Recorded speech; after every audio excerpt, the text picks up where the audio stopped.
Well, I would say that I always knew I was adopted. From my earliest moments, I knew I was different. I knew I didn't form into life in the same way as the family I was in. And it's interesting if you look back through all the Bibles I've owned, beginning probably in high school, I have always written the text from Psalms in the front cover. My fathers and mothers walked out and left me, but God took me in. Welcome to the How People Grow podcast, Season 5. I'm David Achata. I'm an author, leadership consultant, coach, and former pastor. You just heard from today's guest. This season, we're exploring what it means to be a rooted person, connected to God, to others, and the larger story we're all a part of. Together, we'll discover how rootedness transforms pain, restores connection, and helps us live with greater depth. Thanks for being here. My guest today is Donna Burske. And Donna is a longtime friend.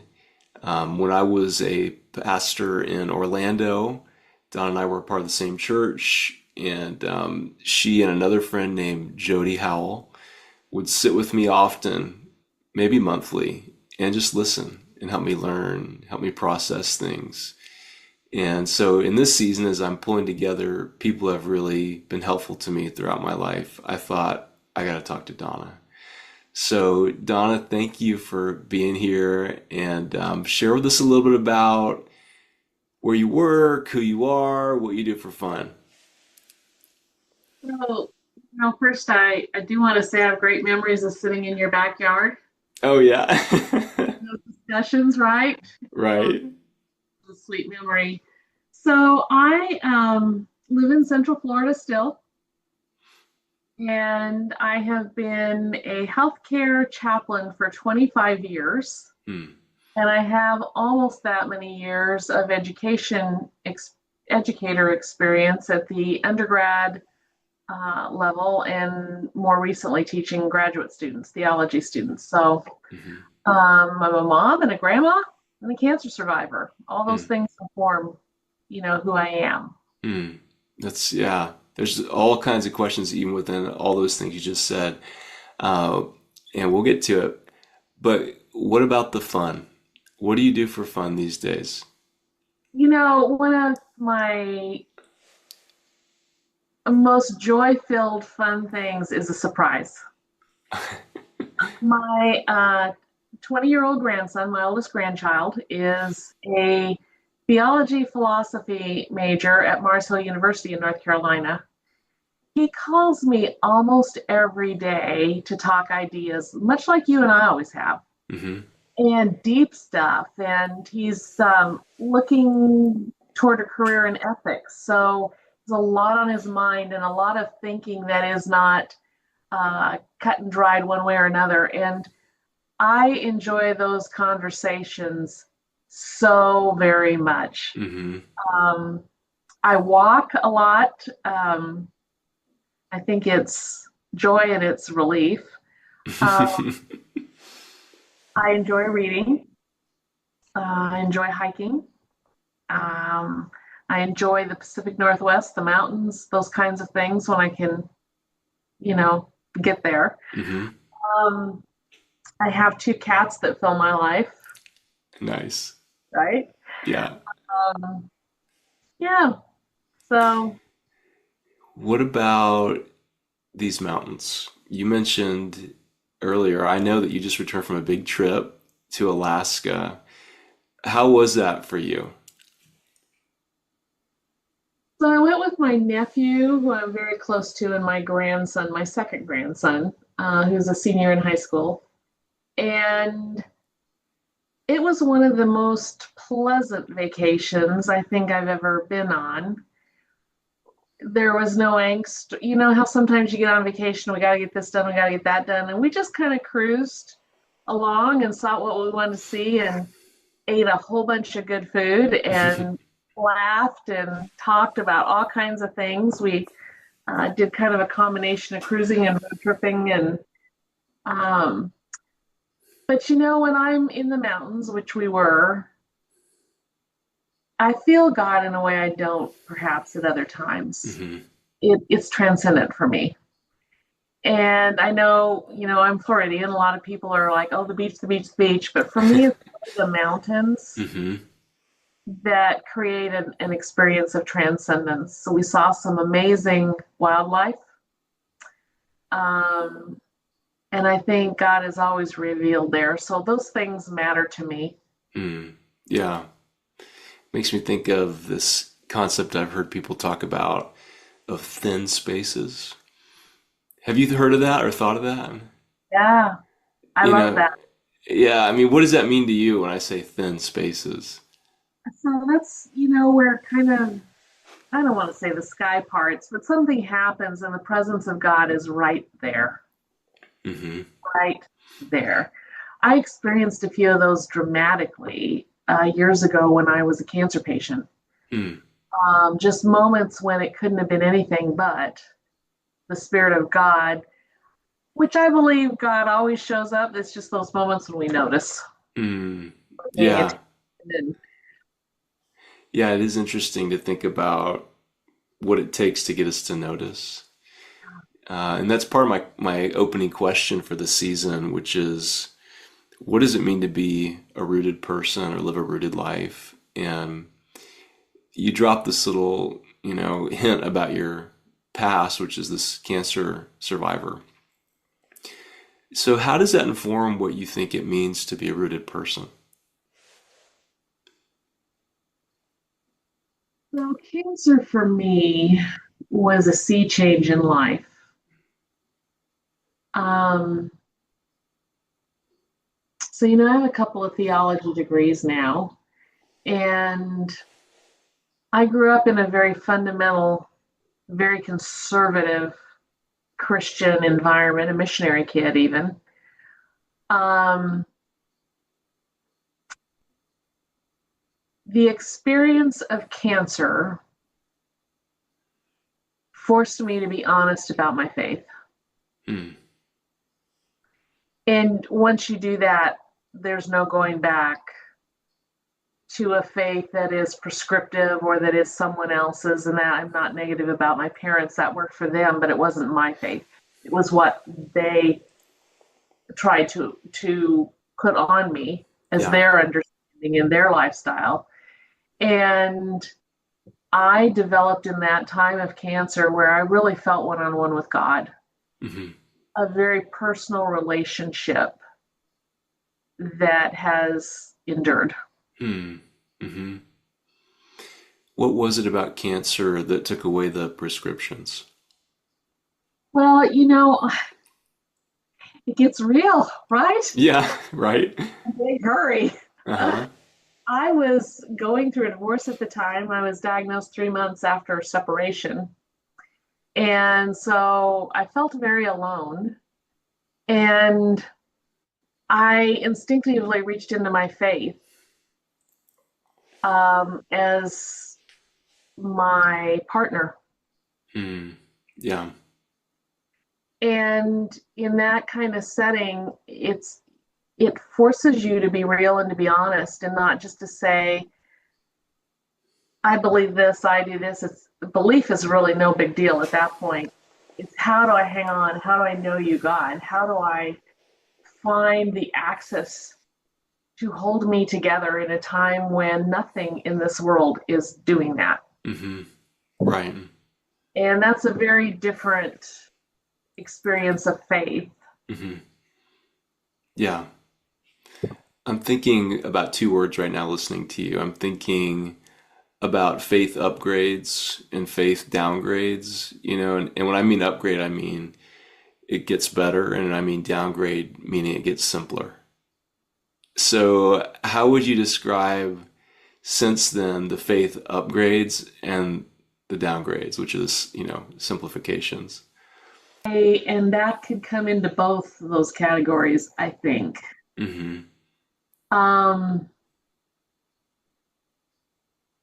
Faith is an experience, it's a relationship, it's far more listening than talking. I think that's the biggest sea change in my world. Hmm. I came to understand faith not as requirements or obligations, but as encounter. Yeah. And I continue to stay in encounter. Yeah. Yeah. And when you say encounter, what does that look like for you?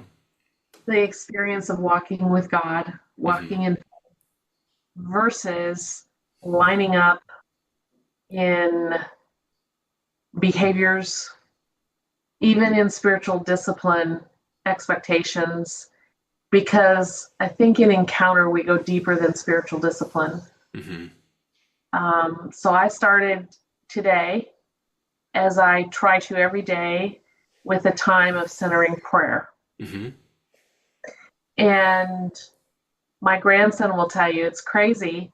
Even on a day I feel like I didn't do well, quieting my mind and listening, it still changes the trajectory of my day because I reached out for that encounter, which is much deeper than saying, I'm going to spend time reading my Bible, I'm going to spend time journaling prayers, whatever your spiritual disciplines are, they're great. But for me, the encounter is first. Yeah. That's beautiful, Donna. What would you say encounter, or maybe I should say, how does that encounter inform your idea of being rooted? Well, in true encounter, this is not popular. In true encounter, we listen, we don't talk. Yeah. If you're in a deep relationship with someone, whether it's a deep friendship or a romantic relationship, you're listening. You're trying to understand a person, hopefully far more than you're trying to tell them stuff. And I think that's where we get confused. In our relationship with God, encounter is reaching out to hear and to know, not to tell and to ask. Yeah. That's great. It's interesting to hear you reflect on that because when I hear rooted, I think connected. And so, putting it in this framework of, understanding, hearing, is really good.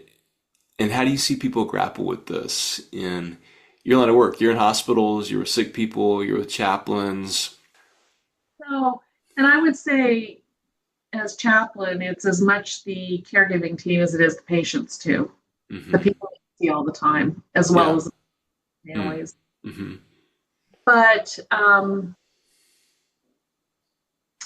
I think I'm always trying, I think my way of going about chaplaincy is to be constantly asking the questions, walking beside people in ways that say, how are you experiencing God right now? How have you experienced God in the past? And how does that inform today?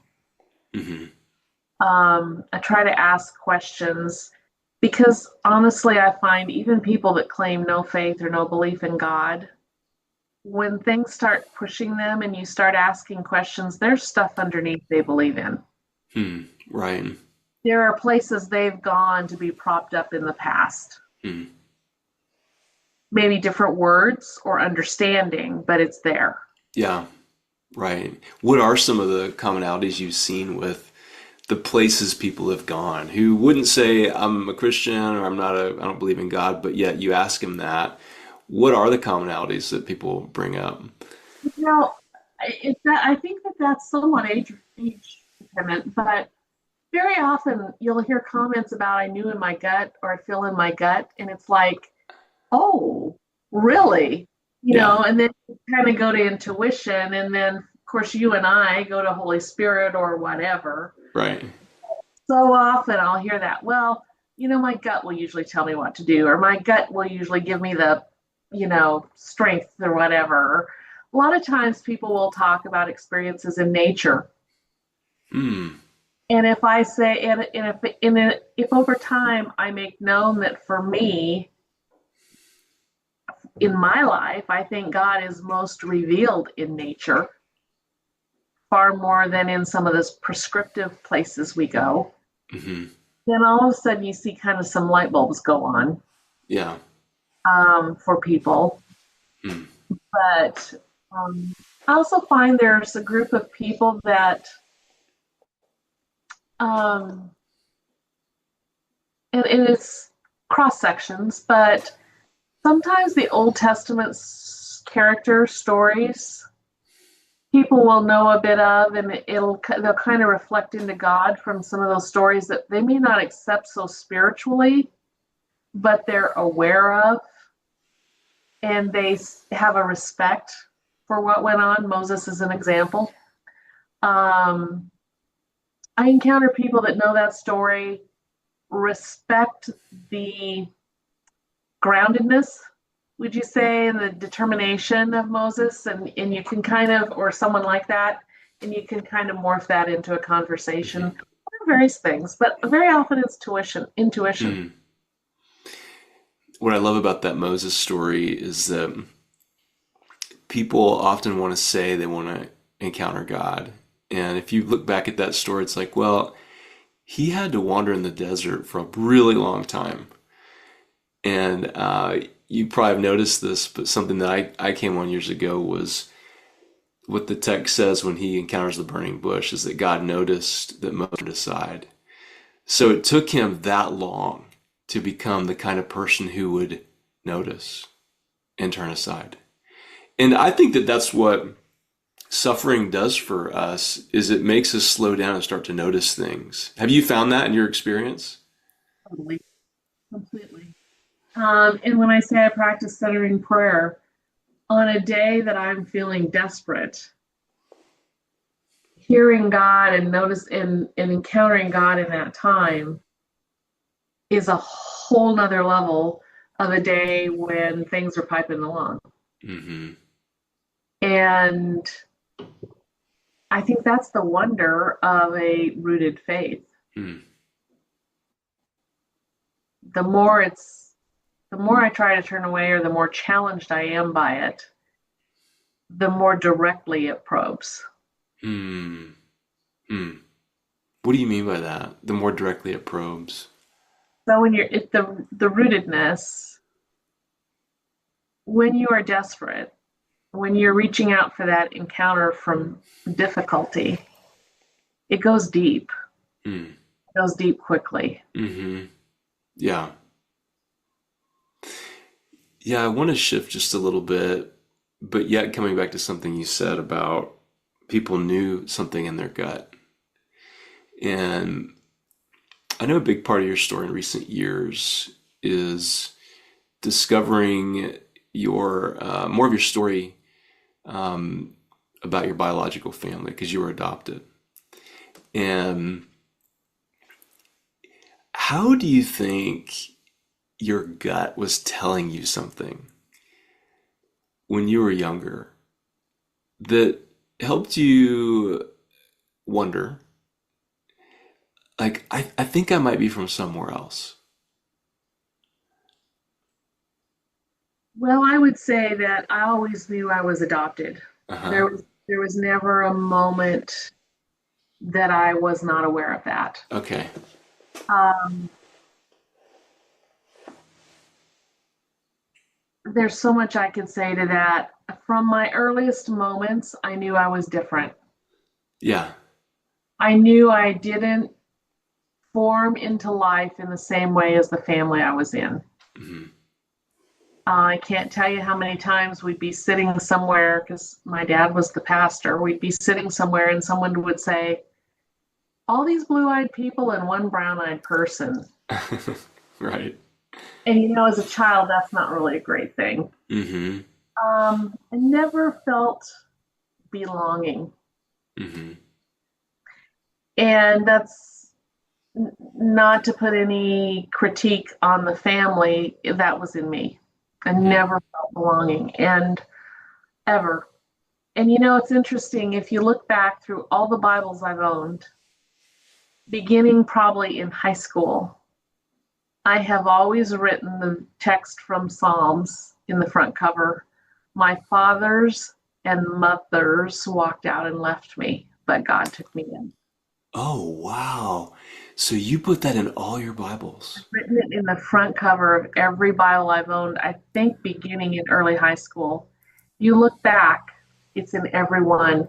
It's singular in in the Psalm.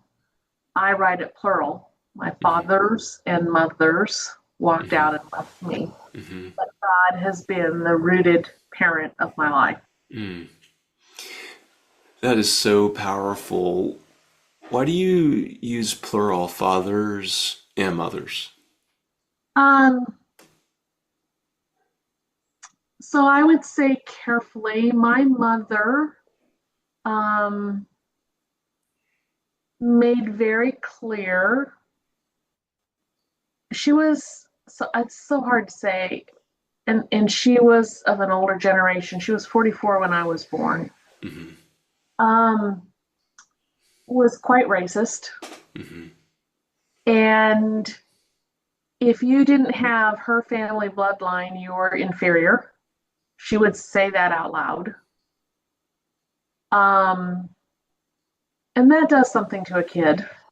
Yeah. Why you would say that, I don't know. And I'm not, again, not being critical, but it did. There were just some things like that. They, right or wrong, they took me to boarding school when I was 14. And when the first two home leaves came around, they told me I couldn't come home, that they were busy. And the dorm was locked and I was stuck. Mm. And there's a trauma to Yeah. that 14-year-old. So there has always been a lack of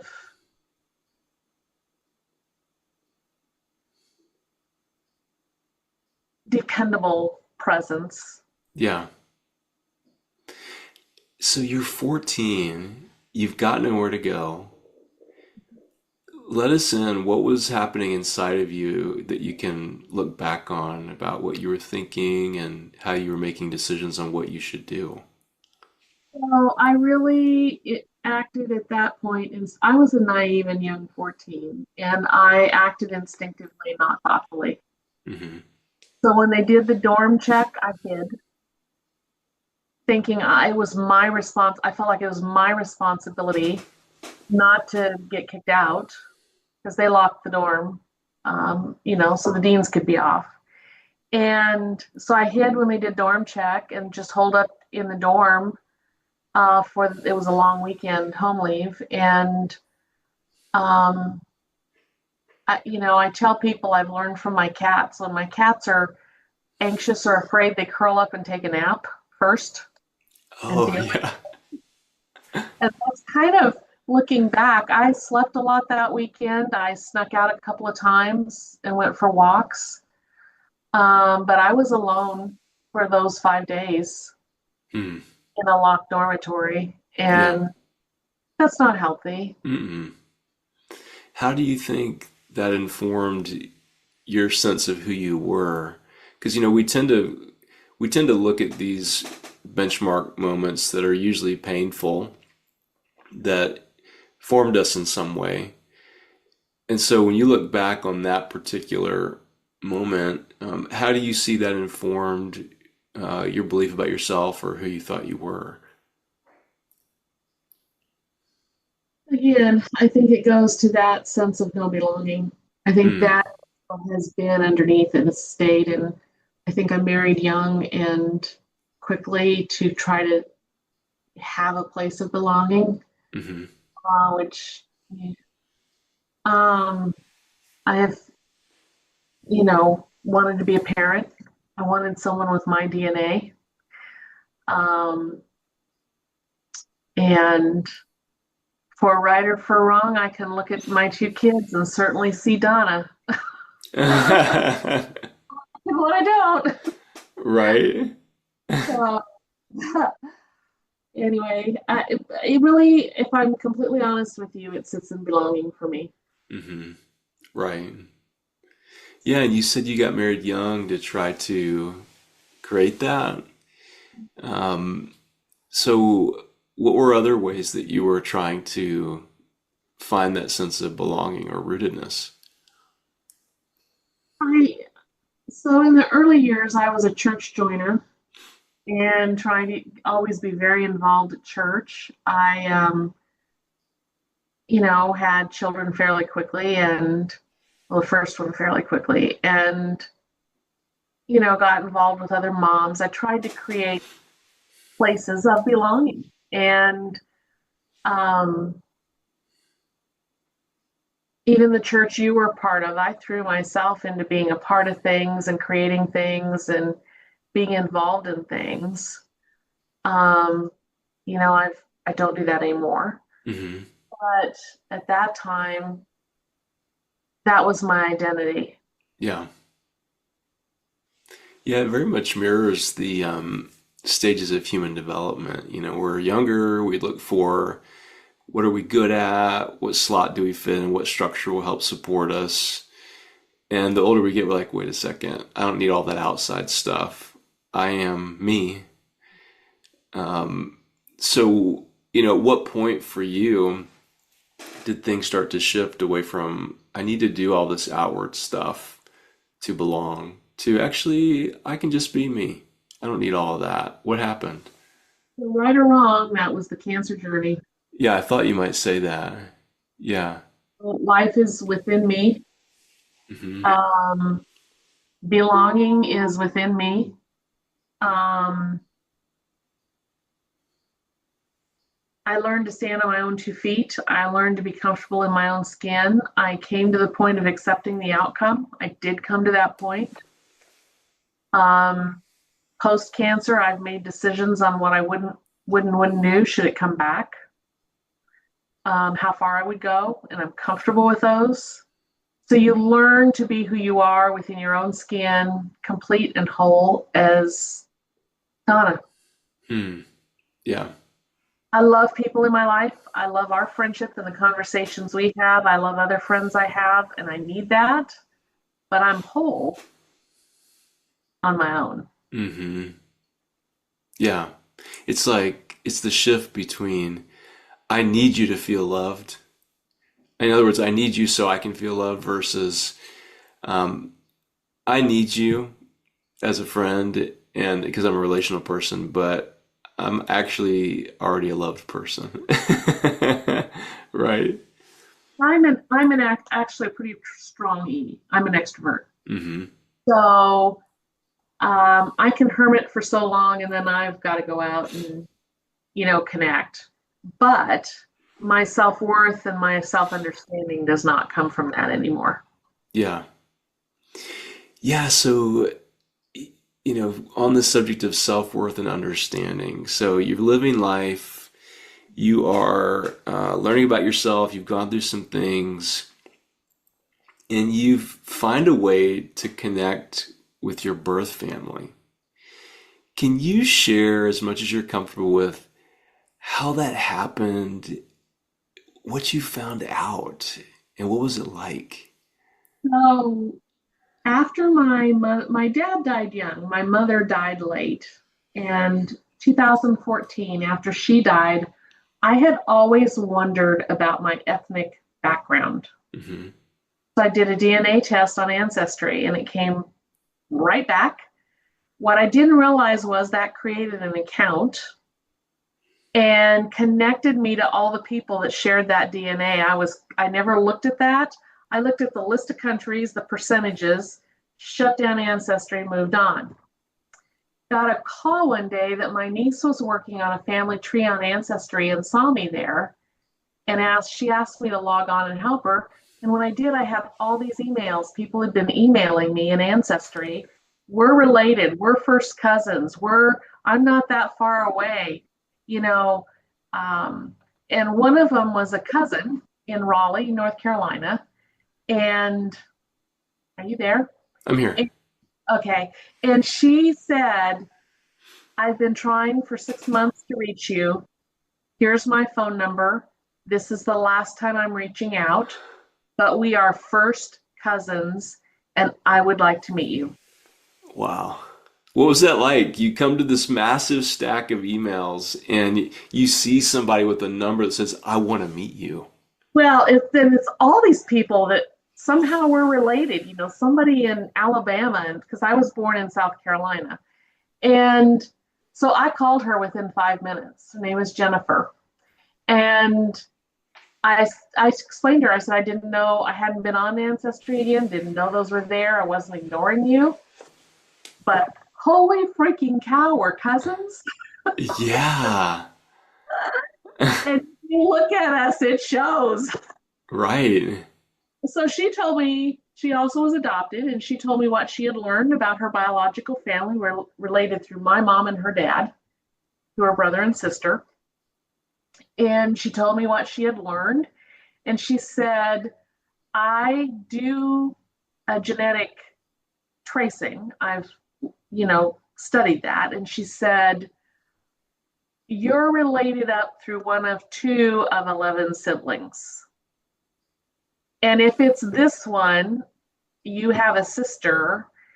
Do you mind if I talk to her and ask her to do a DNA test? And I said, you can talk to anybody you want. You can even give them my name and phone number, because I can block them if I don't like them. Right? Right. Well, Jerry did the DNA test, and we are we're a closer match than typical siblings. Mm. We are 10 and a half months apart in age. Wow. 10 and a half So months. close. Sister that is 13 months older. And I chose not to meet them. Mm. I started to drive north to meet them. They live in the Asheville area, and turn around and came home. Mm. And I want to say 6 months later, my son said, Mom, you need to meet him. Yeah. And I said, no. And he said, yes. He said, I need you to meet them. So he and I drove up, and I have a friend who will tell you, she called me just before we got there, and I had all the skid marks going. I was ready to turn around. You are so funny. I drove up, and the 2 sisters and one, the husband of one of them, were sitting there as we drove up. And I saw this look go across the older sister's face. I didn't know what it was. Turns out my son apparently looks very much like their dad. Mm. Not my dad, their dad. Mm-hmm. I'm sorry, that's me. My mother had told me a lot of kind of negative stories about my being born of a prostitute and all of this stuff, and worthless person. Turns out our parents never married, but they were together for 33 years. Oh, okay. It only ended when he died. Mm-hmm. And so there was nothing really nefarious there. They weren't terribly poor. They weren't rich. The ancestor family business was moonshine. Mm. And if you come from my faith background, it's like, what? Yeah. But we have nothing, absolutely not one thing in common. Mm. Neither of them finished high school. Nothing wrong with that, but that's just a place where we're very different. I'm very education oriented. There's just so many things. And I want to say, because of, so you mentioned Jody earlier, and how, our mutual friend, Mm-hmm. the first thing she said was, they look 20 years older than you. They're lifetime smokers. One of them started smoking as a kid. Oh, right. So is there resemblance? Yeah, but there's a lot of difference just right there. Mm-hmm. I just feel no kinship there. And it's always them versus me. Like, they'll talk, well, we this and we that and we the other. It's never us. So that, again, has not developed into a place of healthy belonging. And Yeah. I've walked away from it, frankly. Yeah, I want to ask you about what it was like to go and see these people who are your biological siblings. and there's nothing. Brown-eyed. Yeah, brown eyes, probably similar skin tones or hair color, face shape, body shape, all this stuff. And you discover you don't have anything in common. What was that like for your heart to discover that? It took me a while because I tried. I really tried. We invited everyone here to Central Florida and spent some time together. I went up there several times and I just couldn't fit in. And it really didn't hurt. By the time I figured it out, it's just like, we need to just call this what it is, which we're not family. Mm-hmm.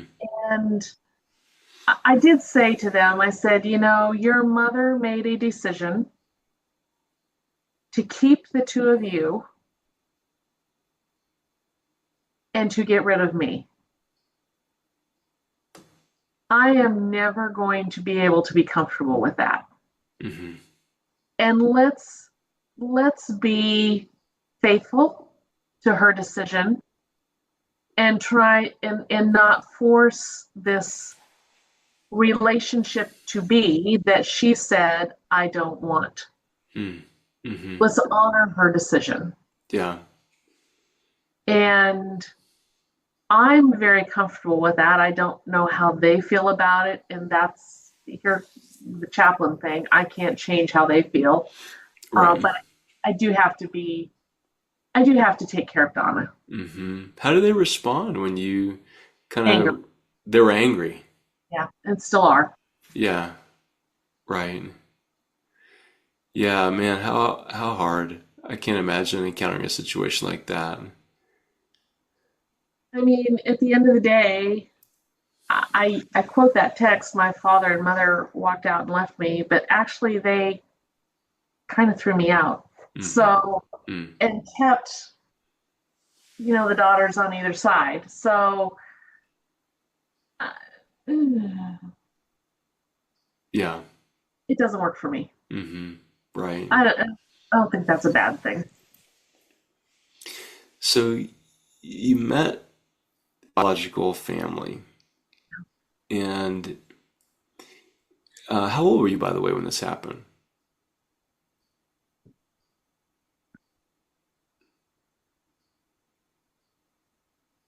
50 something, 50 Okay. something. So you're in your 50s now, so you've got enough adult years under your belt to have your own sense of identity.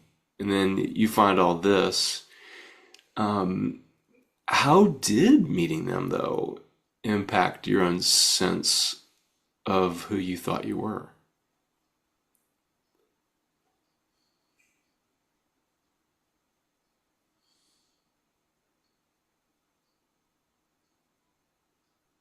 I am no longer angry,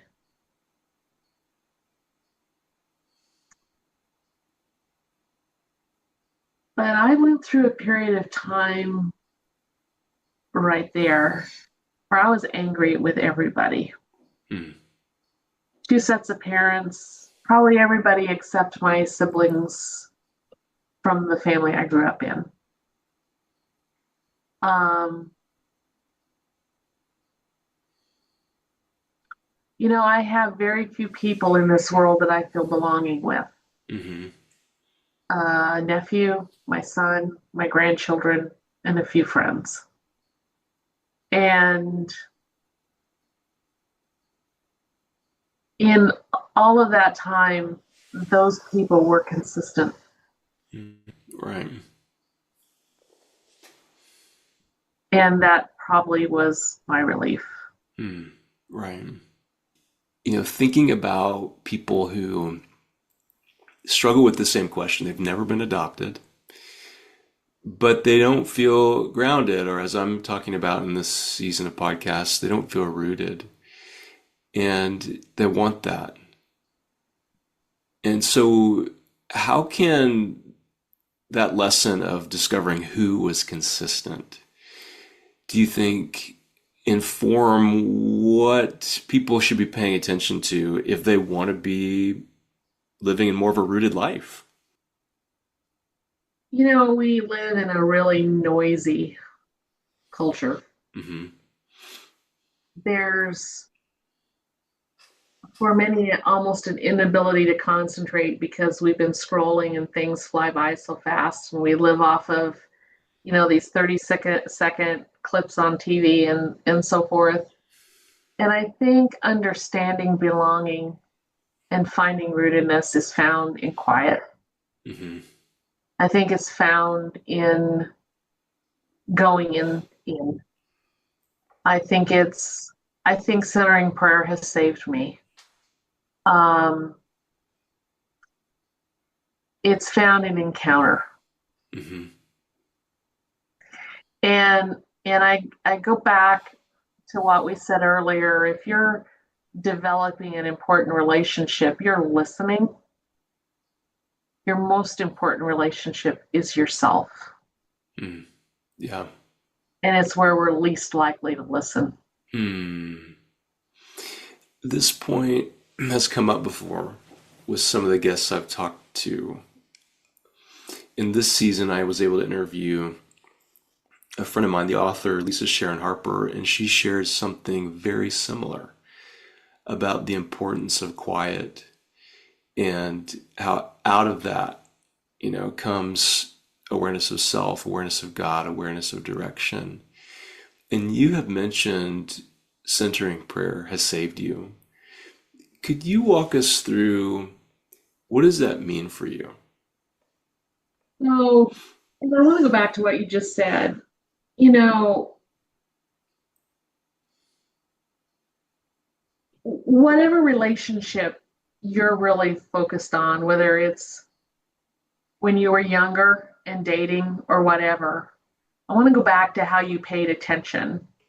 I think that's consistent for most of us. We were paying attention to ways to develop this or understand this person or develop this relationship or whatever. That's what centering prayer is.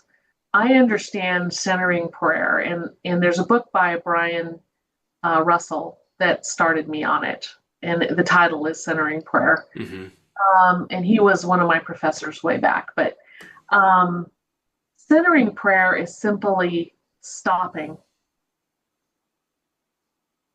letting go of all the things that are on our mind, and that's the hardest part, and listening to God, not asking, no agenda, and picking a word when your mind wanders. For me, the word is Jesus. Mm. To bring my mind back. Yeah. And to set a timer. My goal every day is 15 minutes. There are so many days I don't make it, and there are other days it's 20. But that silence of the mind, that silence of self-judgment, the silence of what if, which that was where I was today. What if was what was going on in my head this morning.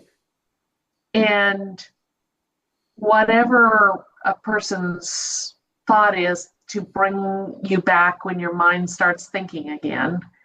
But God comes really close if we're really paying attention.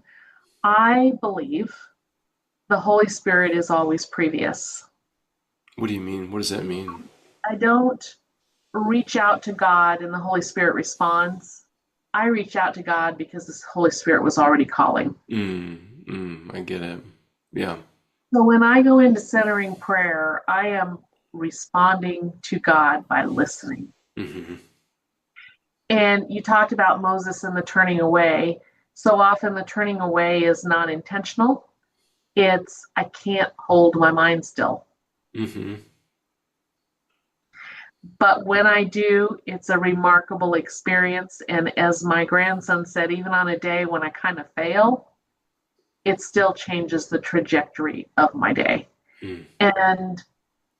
And so much self-awareness and self-understanding comes from that, because when you're trying to have an encounter with God through listening, the things that show up in your mind that you have trouble getting rid of tell you an awful lot about yourself. Yeah. My experience. That may not be yours, but that's my experience. And it actually early on was shocking. Hmm. Right. Yeah, what were the shocking things that you learned? So I go to the negative. Okay. I instinctively go negative. And it's either my fault or it's all going to go to hell in a handcart, or that's always where my mind is going. And, um, I'm better. I'll probably never be fixed. Yeah. Uh, yeah. Makes me think of, I think it was St. Augustine that said, knowledge of self is knowledge of God. I think in our context, we separate it, like, oh, I need to work through my own stuff so I can finally hear God. But what if sorting through your own noise is encountering God? Isn't that the premise of my work Hmm. right there? Mm-hmm. To sort through the noise in your head with whatever's going on. Let's say you're a patient that just got a bad diagnosis, to sort through that noise, Mm-hmm. to understand. Mm-hmm. Yeah, and you mentioned that in your own time in the quiet, you realized how you tend to drift toward criticism and negativity internally. And I think probably most of us do. I've done surveys with people, and it's typically in a room, it's about 80% struggle with the inner critic more. And back to St. Augustine, so how has that helped you know God, knowing that about yourself?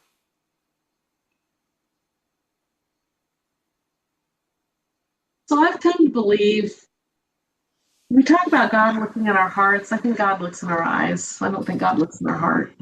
Hmm. So I think we're revealed through our eyes. And I think God looks into our eyes and God looks into my eyes that used to bother me, the color. And God sees beautiful. Hmm. I think God looks into my eyes and sees broken. I think when I'm sitting in silence with God, I experience a whole different kind of relationship than I do from study. And it's embracing and forgiving and enveloping and whole. And you went through seminary, I went through seminary. That they drill into your head sermon preparation is not personal spiritual development, blah blah blah blah blah.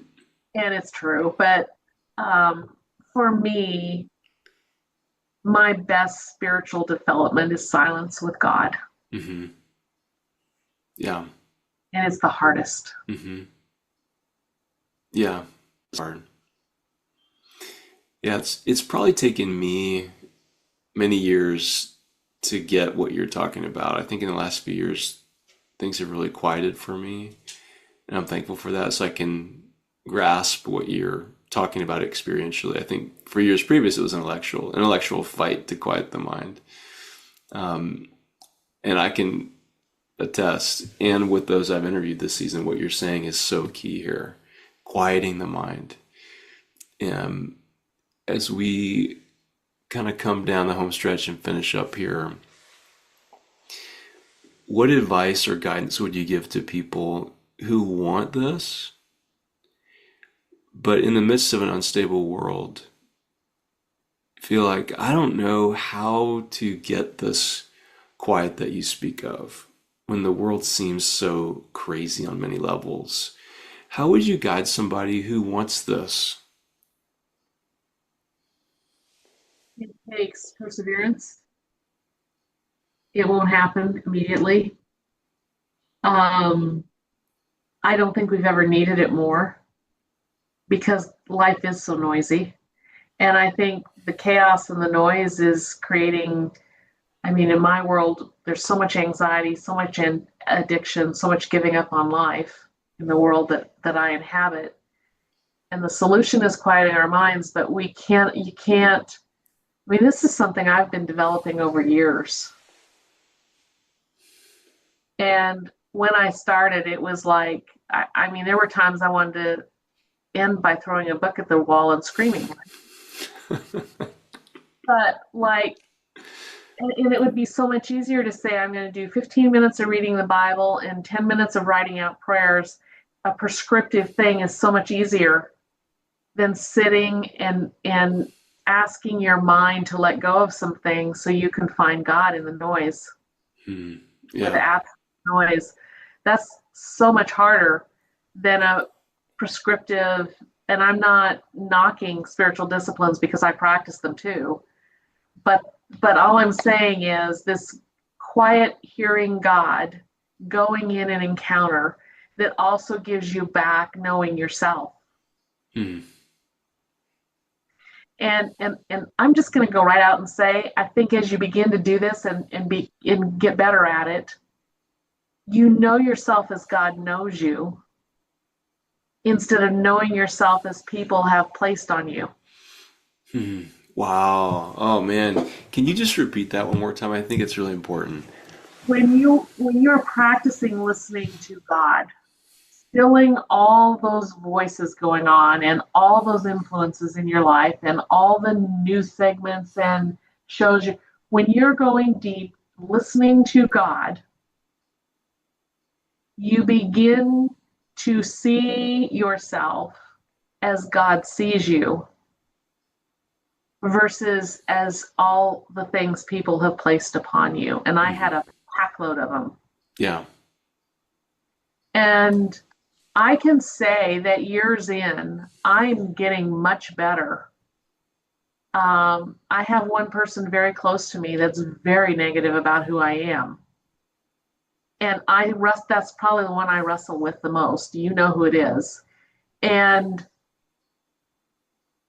even that is beginning to heal because I am continually daily saying and hearing who God says Donna is. Hmm. And it's so far removed from what I've experienced from the people in my life. Yeah. Mm. Yeah. And as you pull from that well about who God says you are, what have you heard and how has it made things different for you? So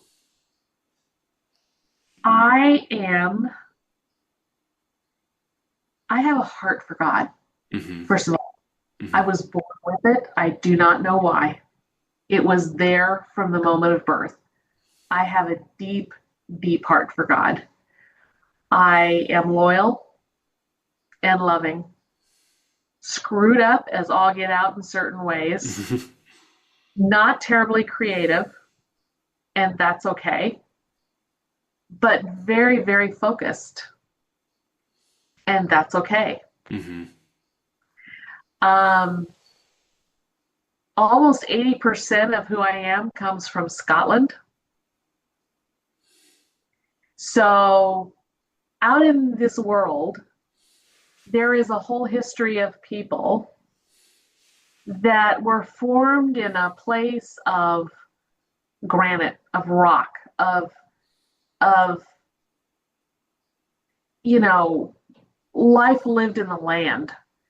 And I feel that when I go deep in me.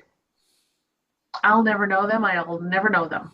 I know their last name, but half of them. But when I stop and listen in a not weird way, I feel the influence of the DNA. Hmm. Yeah. And I never experienced that until I started quieting myself and listening to God. Hmm. Yeah.